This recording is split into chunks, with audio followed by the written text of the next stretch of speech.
శ్రీరామచంద్రుడు పట్టాభిషిక్తుడై రాజ్యభారము వహించిన తరువాత రామచంద్రుని స్తోత్రము చేయ సంకల్పించి అగస్త్యాది మునులందరూ వచ్చారు.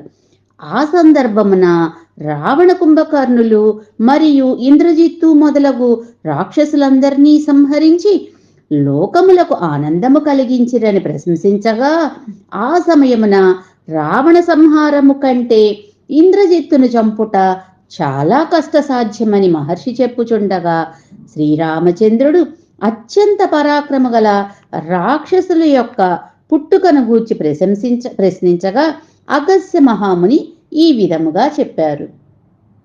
యుద్ధమునందు ఇంద్రుని జయించిన ఇంద్రజిత్తుని వధించుట అత్యంత ఆశ్చర్యకరమని చెప్పి, వాని తండ్రియగు రావణుడు ఆదిగా గల రాక్షసుల చరిత్రంతయు చెప్పసాగాడు.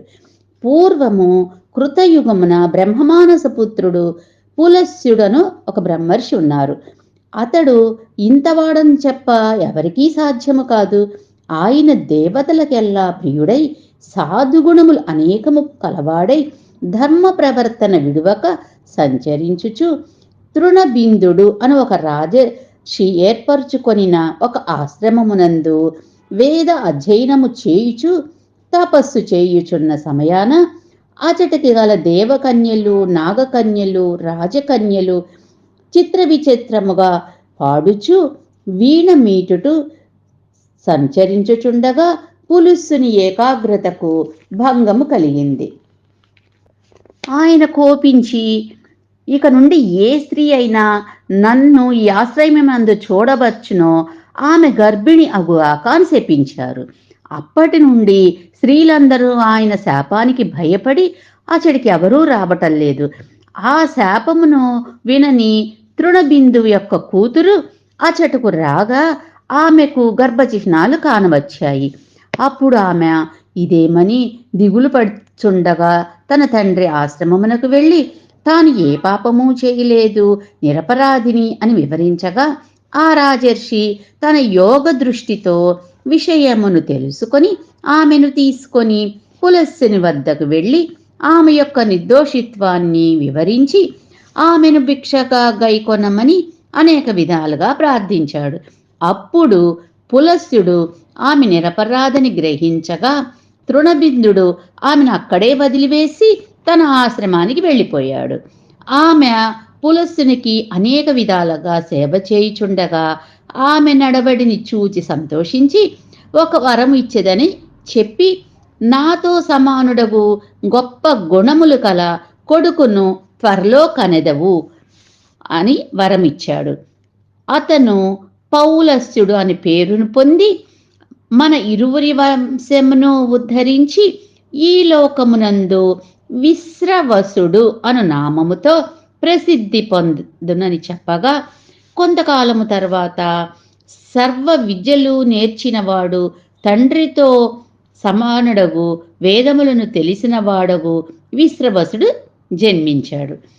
ఆయన తండ్రి వలె శాంతమంతుడు, శీలవంతుడై భోగముల యందు మనస్సు పోనీయక ధర్మమే పరమగు అని తలచి చరించుచుండగా భరద్వాజుడను ముని తన పుత్రికను అయిన దేవవర్ణిని ఆయనకిచ్చి పెండ్లి చేశాడు.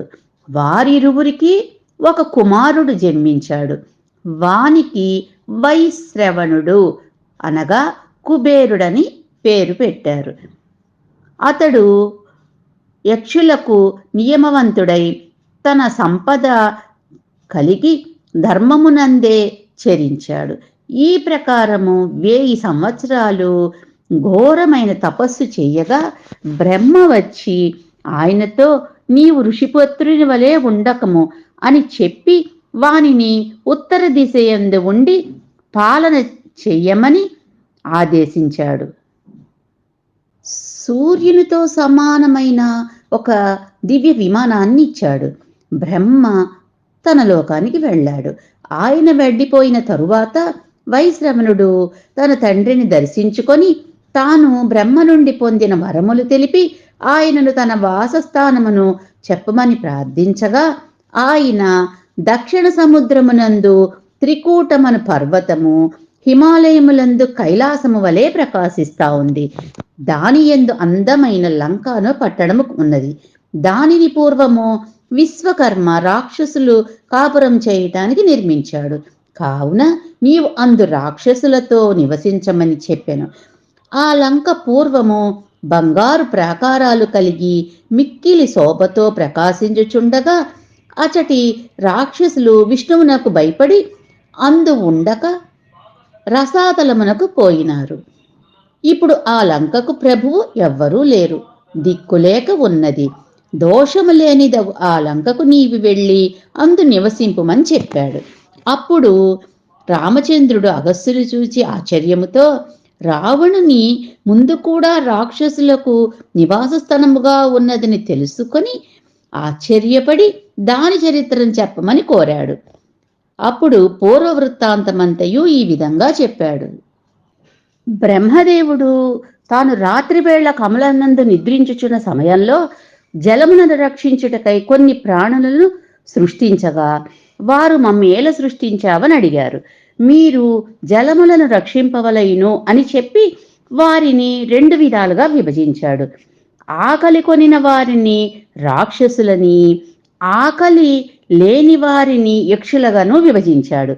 ఆ రాక్షసులలో హేతి ప్రహేతి అనువారు 2 రాక్షసులు మధుకైటబులతో సమానమైన వారు కాగా, వారిలో ప్రహేతు అనువాడు తపము చేయుటకు అడవులకు పోగా, 2వ వాడగు హేతి యమున చెల్లెలగు భయము అను పేరు గల దానిని పెండ్లాడగా వారికి వీచ్యుత్కేసుడు అనువాడు కలిగాడు. వానికి సంధ్య అను ఆమె తన పుత్రికను సాలకటంకట అను ఆమెను ఇచ్చి వివాహం చేయగా ఆమెకు ఒక శిశువు జన్మించెను. ఆ శిశువు ఆమె అందే విడిచేసి రతికేళి మీద ఆశ చేత తన భర్త దగ్గరకు పోయింది. అప్పుడు ఆ పిల్లవాడు సూర్యకాంతితో సమానుడై ప్రకాశించుచు వ్రేళ్లు నోటిలో ఉంచి గట్టిగా ఏడ్చుచుండగా ఆ సమయమున వృషముపై కూర్చొని శివపార్వతులు ఆ వైపుకు రాగా పార్వతి ప్రేరణతో శివుడు వానికి ఆకాశమున పోగల విమానమును మరియు చావు లేకుండా వరమిచ్చాడు.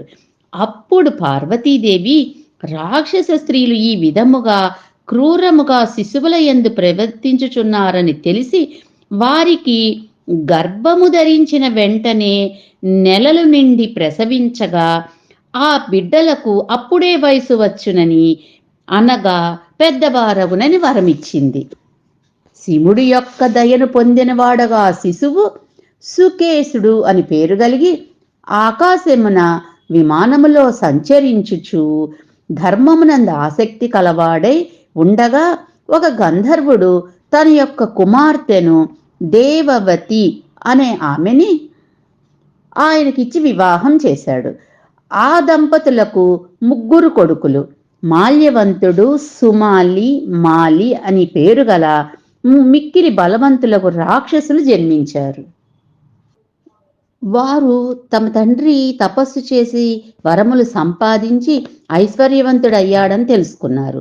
వాళ్ళు మేరు పర్వతము సమీపనానికి వెళ్ళి తపస్సు చేయగా దేవతలు, గంధర్వులు, మనుష్యులు ఆహాకారాలు చేశారు.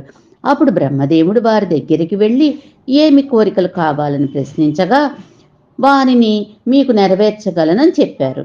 మాకు దీర్ఘకాలము బ్రతికుండునట్లు, మమ్ములను ఎవ్వరునూ జయింపలేకుండా ఉండునట్లు, మాలో మాకు అనురాగం ఉండునట్లు అనుగ్రహింపమని కోరారు. బ్రహ్మ అటులేనని అనుగ్రహించి సత్యలోకానికి వెళ్ళిపోయాడు. ఇంకా ఈ రాక్షసులు శత్రుభయం లేక లోకములను బాధింపసాగారు. ఆ రాక్షసులు దేవశిల్పి విశ్వకర్మను పిలిచి మాకు మంచి భవనము నిర్మించమని అడిగారు. తమకు కైలాసమునకు సమానమగు గృహము ఒకటి నిర్మించమనగా అతడు దక్షిణ సముద్ర తీరమున 2వ కైలాసమగు త్రికూట పర్వతమునందు బంగారము వలె ప్రకాశించుచు అనేక ప్రాకారములు గోపురములు కలిగిన లంకను పూర్వము ఇంద్రుని ఆజ్ఞచే మయుడు నిర్మించాడు. ఆ నగరము పేరు లంకని దాని యందు మీరు ప్రవేశించి పాలనం చేయవచ్చురని చెప్పగా వారు లంకకు పోయి అందు సుఖంగా ఉన్నారు. తరువాత వారు స్వేచ్ఛగా సంచరించుండగా నర్మదనడే గంధర్వ స్త్రీ తమ ముగ్గురు కుమార్తెలను ఆ రాక్షసుల ముగ్గురికిచ్చి వివాహం చేసింది. అందు మాల్యవంతుడు తన భార్యకు సుందరియందు విరూపాక్షుడు మొదలుగా గల 6 పుత్రులు, అనల అనే పుత్రికని జన్మించింది. సుమాలి అనువాడు తన భార్యయగు కేతుమాలియందు అకంపనుడు, ప్రహస్తుడు, ధూమ్రాక్షుడు అని మొదలగు పుత్రులను మరియు పుష్పోత్కట, కైకసి, కుంభీనసి అని పుత్రికలను కన్నాడు. మాలి అనువాడు వసుధ అని పేరు గల తన భార్యందు అనిలుడు అను 4 పుత్రుల్ని కన్నారు.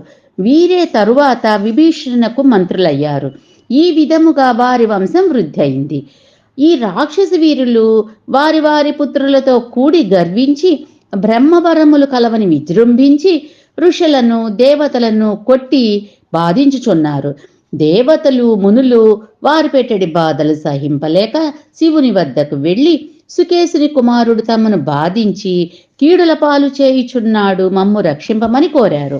అప్పుడు శివుడు సుకేసుని యందు గల ప్రేమచే వారి పుత్రులకు మాయావదాదుల యందు పక్షపాతం కలవాడై వారి యందు గల ప్రేమతో వారిని నేను చంపలేను, కానీ మీకు ఒక ఉపాయం చెప్తాను అని శివుడు మీరు విష్ణుదేవుని వద్దకు వెళ్ళి వారికి శరణాగతులు కండు మీ పని నెరవేరునని చెప్పగా వారు శ్రీమన్నారాయణుని దగ్గరికి వెళ్ళి తమ దుఃఖాలను మనవి చేసుకొని దానికి కారణమగు ఆ ముగ్గురిని గురించి నీవు తప్ప మా భయమును పోగొట్టగల రక్షితుడు ఎవరూ లేరు అని వానిని శరణు కోరారు.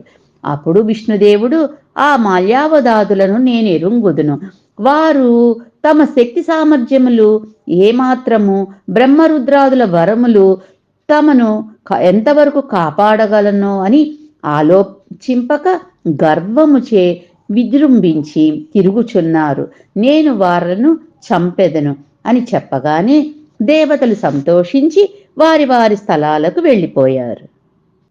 అప్పుడు మాల్యవంతుడు దేవతల యొక్క చర్యను తెలుసుకొని తన తమ్ములను పిలిచి వారికి చెప్పాడు, విష్ణువు సామాన్యుడు కాదు. హిరణ్యకశిపుడు కాళనేమి మొదలగు రాక్షసులను సంహరించాడు, కావున ఆయన విషయమున మనం ఏమి చేయవలనని తమ్ములను అడిగాడు. వారు విష్ణువుతో మనకు ఎటువంటి శత్రుత్వము లేదు కనుక దానికి కారణము దేవతలను దండింపవలని చెప్పారు. దేవతల మీద యుద్ధమునకు పోయి వారితో యుద్ధము చేయుచుండగా అప్పుడు విష్ణుమూర్తి దేవతలకు యుద్ధమునందు తోడ్పడవలనను కారణముతో ఆ రాక్షసులకు గరుత్మంతుని మీద యుద్ధమునికి వెళ్ళాడు. విష్ణుమూర్తి కోదండమును స్వీకరించి బాణములను ప్రయోగించి అనేక మంది రాక్షసులను సంహరించి పాంచజన్యాన్ని ఊదాడు. దాని ధ్వనిని వినిన రాక్షసులు పారిపోయారు. రాక్షస సేనకు మరల ప్రాణము వచ్చినట్లు మాలి అనువాడు అనేక విధముల వారిని ప్రోత్సహించి మళ్ళా వారిని యుద్ధానికి సుముఖుల్ని చేశారు.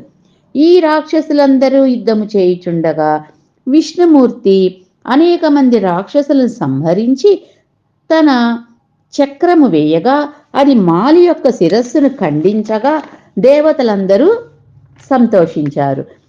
మాలి యొక్క చావును చూసి మాల్యవంతుడు సుమాలి భయముతో లంక వైపు పరిగెత్తారు.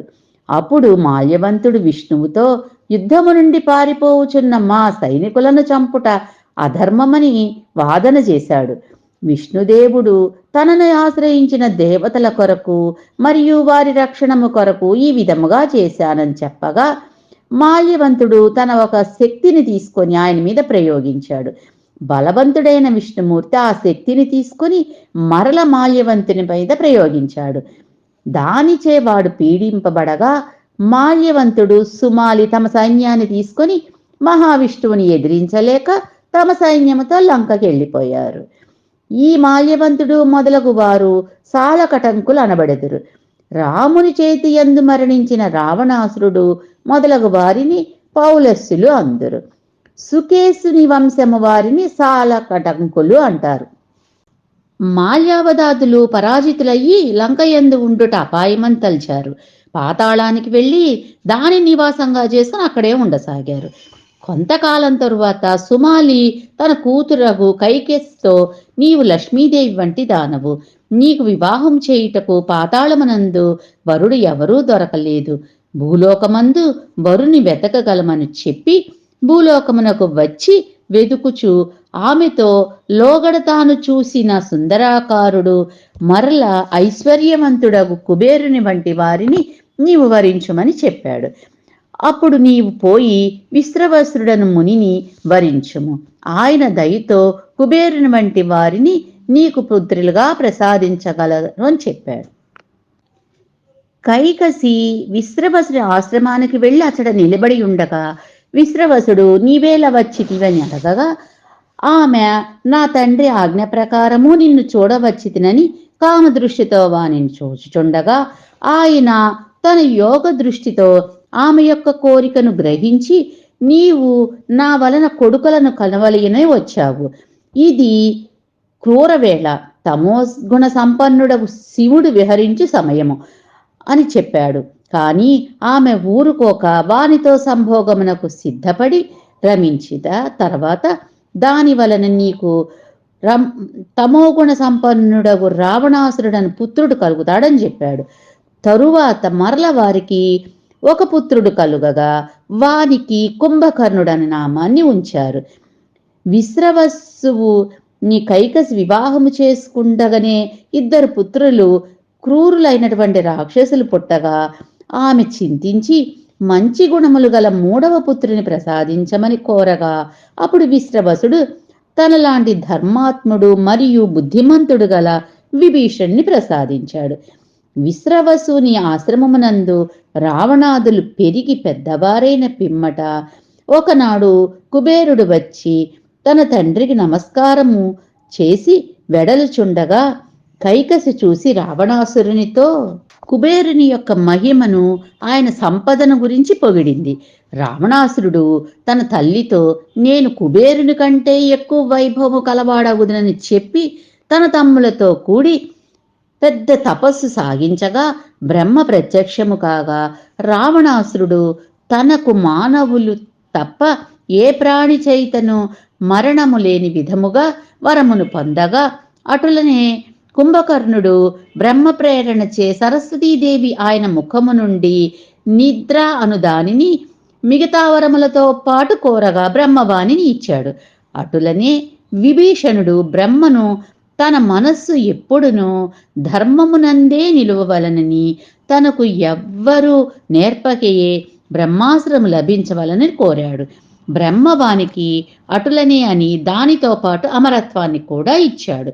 అప్పుడు ముగ్గురన్నదమ్ములు తపస్సంపన్నులై వరములు పొందిన పిమ్మట ప్రహస్తుడు రావణాసురునకు లంకను గ్రహించమని చెప్పాడు.